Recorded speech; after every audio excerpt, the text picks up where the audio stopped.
A lot of people read or watched my last video where it talks about if you're a job hopper, this is what it looks like. This is where your career goes. We had a ton of people following up saying, okay, well, I'm a job hopper, so are you saying I'm hosed? I can't get a good job? What do I go do about that? What we're gonna talk about over the next couple of minutes is exactly how you address that. First off, hope you're enjoying the scenery. We're in the Portuguese Algarve and we're about to go on a 4-mile hike. And so job hopping, hopefully this kind of setting in the background gives you a little bit of ease as you go think about what you're gonna go do.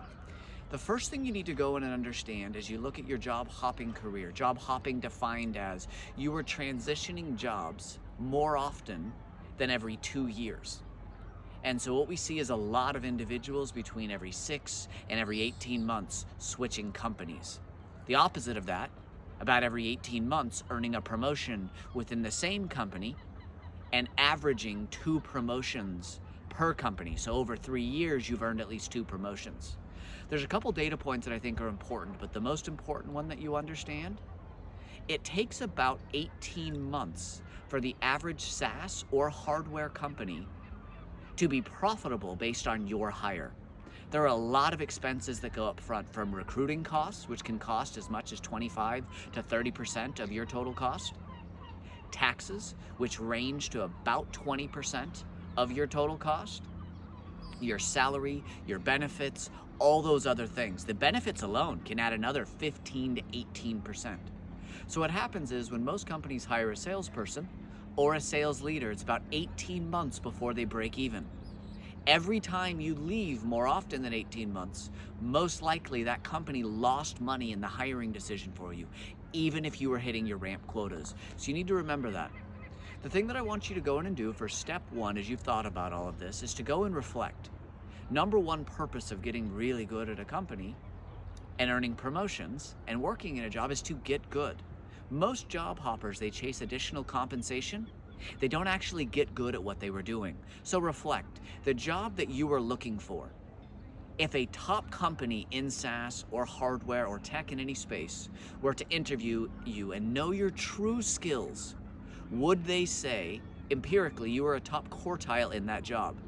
So let's say you were an SDR, for example. You're an SDR for 3 months. You job hop, you go get a more advanced SDR job 3 months later. You job hop again 6 months later to get your first AE job. Then you job hop again 9 months later to go get another more senior AE job.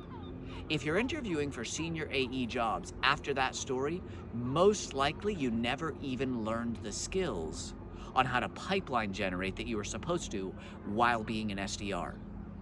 That could be wrong, but you should self-reflect. Again, think about if a top-tier company were to interview you and knew the truth about your skills that they're looking for in that job, are you already top quartile? If not, then what you should do is be real with yourself and say, go get a job that represents the skills that you already have. Then you need to go do step 2. You need to be very deliberate about who your manager is going to be and what the company is going to be. Take a look at your current company and ask, is there an opportunity over the next 3 years for you to earn 2 promotions if you are truly top quartile? Is there an opportunity to go in and learn if you truly put your entire energy over the next 3 years into that company? A great CEO that I know, Jen Morgan, used to go in and say, the grass is not greener on the other side. The grass is greener where you choose to water it. So you need to go and pick a company and pick a manager that, if you are truly top quartile, will allow you to go do that. You should go in and interview, and when you're asking, and you can just ask your current manager, if I'm top quartile in our company for this role over the next 18 months, can I earn a promotion? Yes or no? If I do that again, can I earn a second promotion? If no, then you should probably look somewhere else. Or push them, what would it take so that I could? Either way, you need to know that there's an opportunity there. If it's you need to go somewhere else, you need to be upfront with this company. Here is why I job hopped. I made the wrong decision in the right companies. I'm looking for a company that 2 things are true. I'm gonna take a job I'm already top quartile in. When I prove that I'm in top quartile, I earn a promotion within the first 18 months. Then again, when I prove that I'm top quartile in that next promotion, I get that opportunity. Last but not least, you need to accept that job and stick it out. 3 years minimum and 2 promotions. If you go and do that, you've now started to change the trajectory of your career.